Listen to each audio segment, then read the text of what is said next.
satu persoalan yang dianggap tabu begitu. Jadi di sini mungkin saya bisa lebih berperan untuk lebih mengedukasi dan mengajak pemuda untuk aktif dalam kegiatan volunteering. Jadi Presiden Prabowo Subianto ke Merauke.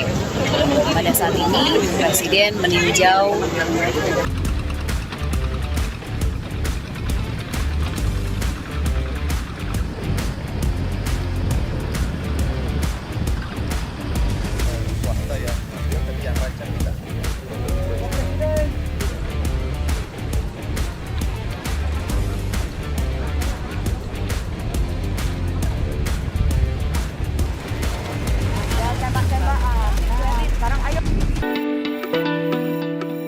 Presiden Prabowo Subianto meninjau Rice Estate Desa Telagasari di Distrik Kurik, Merauke, Papua Selatan, Minggu 3 November 2024. Di lokasi ini Presiden melihat proses penanaman menggunakan mesin semi otomatis serta pemanenan.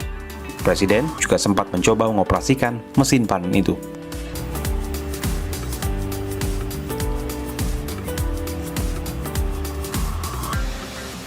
Menurut saya ada kerinduan sendiri bagi saya seorang pemuda, seorang perempuan Papua yang lahir memang dari latar belakang persoalan problematik yang terjadi di Papua gitu, kayak persoalan ekonomi, kayak latar belakang orang tua, keluarga dan juga lingkungan. Itu sebenarnya yang mendorong saya, memotivasi saya juga untuk mewadahi dan membuat komunitas ini untuk pemuda lain juga mendapatkan pemahaman-pemahaman atau edukasi-edukasi terkait pentingnya satu persoalan yang dianggap tabu begitu. Jadi di sini mungkin saya bisa lebih berperan untuk lebih mengedukasi dan mengajak pemuda untuk aktif dalam kegiatan volunteering. Jadi saya buat salah satu training namanya konflik manajemen.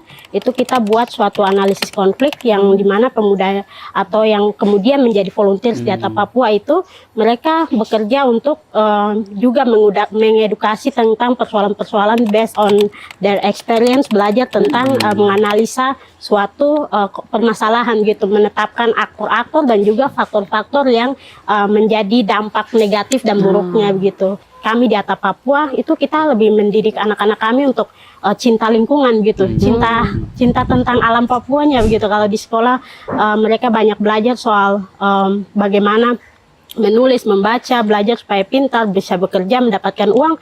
Tapi bagaimana mereka bisa belajar untuk cinta akan identitas, budaya, tanah, hutan, supaya mereka menjadi orang-orang yang generasi yang akan mempertahankan itu ke depannya, bukan menjual dan juga menjadikan itu uang gitu, keuntungan semata gitu. Jadi saya rasa ini hal-hal yang perlu dipupuk sejak dini gitu untuk anak-anak kecil untuk melahirkan agen-agen perubahan yang pro terhadap lingkungan gitu.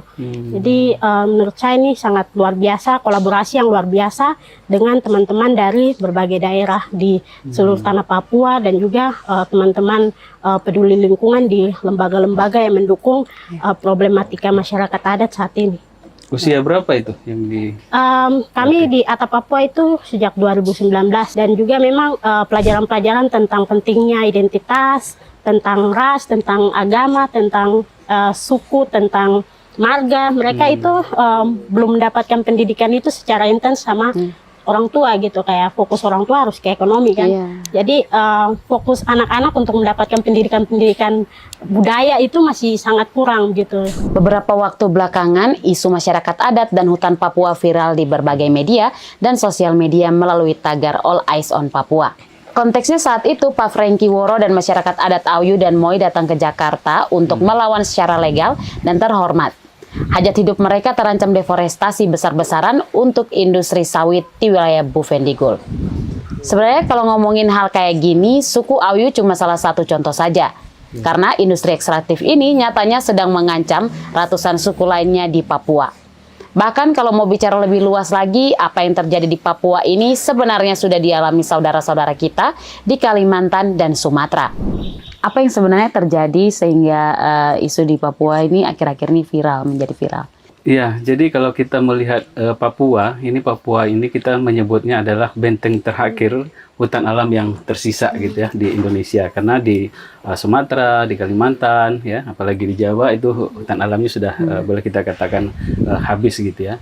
Nah, karena benteng terakhir hutan alam yang tersisa di Papua, tentunya ini juga dilirik oleh para oligarki ya yang memanfaatkan sumber daya alam lewat industri ekstraktif berbasis sumber daya alam tadi gitu. Nah, tentunya ketika ini terjadi, maka implikasinya adalah seperti kita lihat kasus Auyu dan Mui tadi gitu ya, di mana mereka merasa ruang hidup mereka terampas oleh kehadiran industri ekstraktif tadi gitu, sehingga mereka secara legal tadi dan terhormat mencoba untuk mengikuti prosedur hukum yang ada di negeri ini. Mereka menggugat ke Pengadilan Tata Usaha Negara, kemudian mereka gagal, kemudian mereka naik lagi ke Pengadilan Tinggi Tata Usaha Negara gitu ya, juga gagal, sampai akhirnya mereka ke Jakarta gitu ya, ke Mahkamah Agung untuk mendapatkan keadilan gitu. Nah, tentunya diharapkan bahwa negara itu bisa hadir untuk berpihak kepada masyarakat adat sendiri gitu. Nah, sahabat lingkungan gitu ya, Indonesia ini kan menganut katakanlah teori developmentalis ekonomis gitu ya.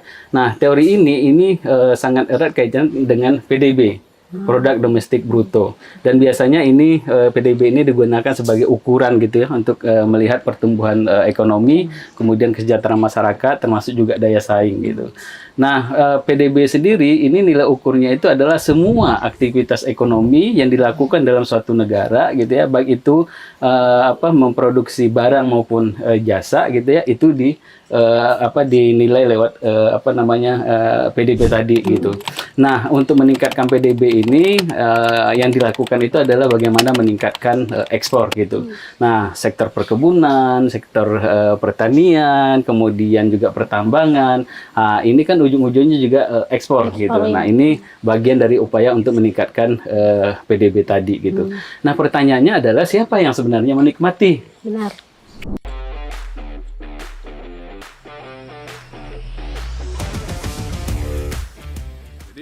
Program cetak sawah di Merauke